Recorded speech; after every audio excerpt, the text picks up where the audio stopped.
You are carrying the DNA of a species that has been extinct for 40,000 years. Not as a metaphor, not as a distant evolutionary footnote. Right now, inside your cells, ancient genetic code from a humanoid species nobody had even heard of 15 years ago is actively shaping your biology, turning your genes on and off, influencing how your immune system fights disease, and according to brand new research published in June 2026, possibly even connected to how human beings develop the ability to speak. The question is, who were these people? How did their DNA get inside us? And why, after 40,000 years, is it still working? This is the story of the Denisovans, and it is one of the strangest discoveries in the history of human science. In 2010, a scientist working in Siberia picked up a fragment of bone no bigger than your fingernail. It came from a cold, dark cave in the Altai Mountains, a place called Denisova Cave. There was not enough of that bone to tell what the creature looked like. Not enough to determine its height, its build, whether it walked upright. There was barely enough to confirm it was human at all. But there was enough DNA, and what that DNA revealed changed everything we thought we knew about the human story. The bone did not belong to a modern human. It did not belong to a Neanderthal. It belonged to something else entirely, a previously unknown branch of the human family that had never been seen, never been named, never even been suspected. Scientists called them Denisovans, after the cave. And here is what makes their story unlike anything else in science. We have reconstructed an entire species, their genetics, their biology, their relationships with other human groups, almost entirely from a fingernail-sized piece of bone and a handful of teeth. No skeleton, no skull, no portrait of what they looked like, just DNA. And what that DNA has told us since 2010 has continued to get stranger and more extraordinary with every passing year. So how did their genes end up inside people living today? And which people are carrying the most of them? That is where a landmark study published in the journal Science in June 2026 comes in. A team led by Yale University sequenced the complete genomes of 177 people from 12 populations across near Oceania, a region spanning Papua New Guinea, the Bismarck Archipelago, and the Solomon Islands. What they found stopped researchers in their tracks. People in near Oceania carry more ancient, pre-modern human DNA than any other population on Earth. Their genomes contain roughly 2.5 times more archaic DNA than European genomes. And when it comes to Denisovan DNA specifically, some Pacific Island populations carry up to 25 times more than East Asian populations. 25 times, but the number alone is not the most significant part of the finding. What makes this study genuinely game-changing is what the Yale team discovered that DNA is actually doing. Previous research had identified where Denisovan DNA sat in modern genomes. This study went further. It showed how that DNA continues to actively influence human biology. The team identified more than 3,100 genetic variants inherited from Denisovans that are still turning genes on and off in living people today. Think about what that means for a moment. A species that walked the Earth 40,000 years before the first pyramid was built is still, right now, participating in the biology of millions of living human beings.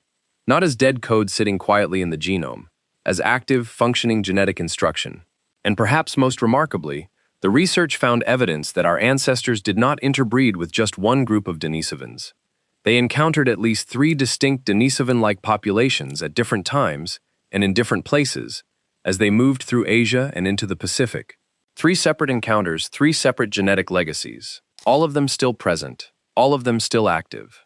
So what exactly is this ancient DNA doing inside modern humans? And is all of it beneficial? The answer to the first question is becoming clearer by the year.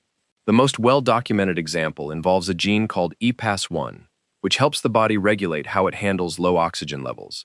In Tibetan populations, a specific variant of this gene allows people to live and thrive at extreme altitudes that would cause serious illness in most humans.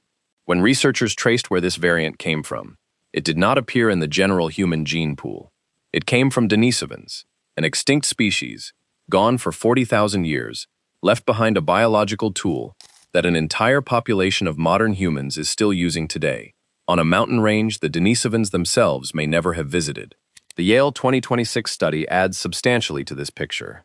Denisovan-derived variants in near-Oceanian populations appear to be particularly active in immune system genes, specifically in genes involved in recognizing and fighting pathogens. The implication is significant. When modern humans first moved into the Pacific, they encountered disease environments their immune systems had never faced before. The Denisovan DNA they carried may have given them a critical survival advantage in that new world. And then there is the question that the research raises but cannot yet fully answer. The one that makes this story reach beyond biology into something far more profound. The 2026 Yale study, alongside related research into archaic DNA in Pacific populations, identified regions of the human genome connected to brain development, language acquisition, and neurological signaling. In some of these regions, Denisovan and Neanderthal-derived DNA has been replaced by sequences unique to modern humans, suggesting that these areas were under strong evolutionary pressure as our species developed. In other regions, archaic DNA has been retained, sitting alongside modern sequences in a way that still influences how the brain develops and functions. What does that mean? Scientists are careful, rightly so, not to overstate what the current evidence shows. We cannot yet draw a straight line from Denisovan DNA to the emergence of human language. The genetics of language and cognition are extraordinarily complex, involving hundreds of genes interacting in ways we are still working to understand. But here is what we can say. The regions of the genome most closely associated with what makes modern humans uniquely human, our brains, our capacity for complex communication, our neurological architecture, show clear evidence of having been shaped by encounters with archaic human groups, including the Denisovans. The boundary between us and them is not as clean as we once assumed. We did not simply replace the other human species. We absorbed them. We carry them. In measurable, scientifically verified ways. They are still inside us. Which brings us back to that fingernail-sized fragment of bone in a cold Siberian cave. No cities. No confirmed artwork. No written record of any kind.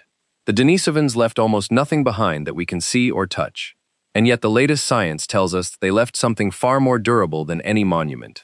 They left themselves scattered across the genomes of millions of living people, still active, still working, still shaping the biology of a species that outlasted them by 40 millennia. And the physical clues we do have about the Denisovans make this story even more remarkable. In 2019, scientists used the methylation patterns in Denisovan DNA, essentially chemical markers that control how genes are expressed, to reconstruct what a Denisovan may have looked like, without ever having a skull to study. The result was striking: a wide face, a broad pelvis, a large rib cage. Features that in some ways resembled Neanderthals, but in others were entirely their own.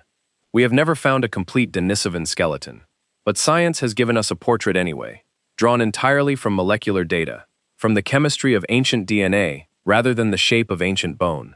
That achievement alone represents one of the most extraordinary feats of modern genetics. What we still do not know is where the Denisovans lived, how they organized their societies, whether they created art or used language in any meaningful way, or why they ultimately disappeared.